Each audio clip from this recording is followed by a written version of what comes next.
இன்றைய நிகழ்ச்சியில் உலகின் மிகப்பெரிய மதக் கூட்டமான மகா கும்பமேளா 2025 கவனம் ஈர்க்கும் பெண் நாக சாதுக்களின் மர்மமான வாழ்க்கையை ஆராய்வோம். இந்த பெண் துறவிகள் தங்கள் ஆண் சகாக்களைப் போலவே ஆன்மீக பாதையில் தங்களை முழுமையாக அர்ப்பணித்துக் கொண்டவர்கள். அவர்களின் வாழ்க்கை முறை, சடங்குகள் மற்றும் தியாகங்கள் பற்றி இன்று நாம் கண்டறியலாம். பெண் நாக சாதுக்கள் காவி உடை அணிந்து சாம்பல் பூசிய உடல்களுடன் மணிகள் மற்றும் மாலைகளை அணிந்து கொள்கிறார்கள்.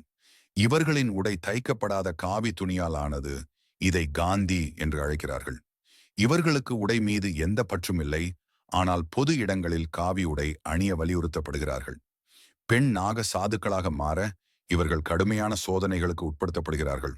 முதலில் இவர்கள் தங்கள் குடும்பம் மற்றும் சமூகத்துடனான அனைத்து இணைப்புகளையும் துண்டித்துக் கொள்ள வேண்டும்.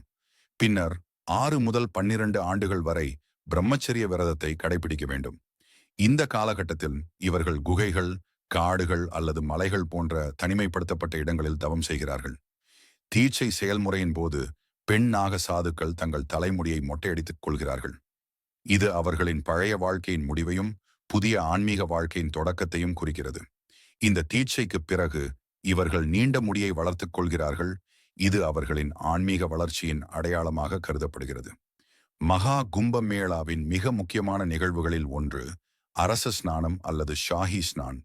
இந்த நிகழ்வில் பெண்ணாக சாதுக்கள் புனித நதிகளில் நீராடி தங்கள் ஆன்மீக பயணத்தை மேலும் வலுப்படுத்துகிறார்கள். இவர்கள் சக்தியின் வடிவமாக போற்றப்படுகிறார்கள். மேலும் இவர்களின் தியாகம் மற்றும் தவ வாழ்க்கை மக்களிடையே மரியாதை பெறுகிறது. பெண் நாக சாதுக்கள் ஆண் நாக சாதுக்களைப் போலவே சிவபெருமானின் பக்தர்கள் மற்றும் பாதுகாவலர்களாக கருதப்படுகிறார்கள். இவர்கள் தியானம், யோகா மற்றும் நாம ஜபம் போன்ற கடுமையான ஆன்மீக நடைமுறைகளை பின்பற்றுகிறார்கள். மேலும் இவர்கள் பொருள் உடைமைகள் இல்லாமல் தனிமையில் வாழ்கிறார்கள். மகா கும்பமேளா முடிந்ததும் பெண் நாக சாதுக்கள் மீண்டும் இமாலயத்தின் அடர்ந்த வனங்களுக்கு திரும்பி தங்கள் தவ வாழ்க்கையை தொடர்கிறார்கள். இவர்களின் வாழ்க்கை ஆன்மீக வளர்ச்சி மற்றும் தியாகத்தின் ஒரு உன்னதமான உதாரணமாகும். இந்த பெண் துறவிகளின் மர்மமான வாழ்க்கையை பற்றி அறிந்து கொள்வது நமது ஆன்மீக புரிதலை விரிவுபடுத்தும் ஒரு அற்புதமான அனுபவமாகும். இந்த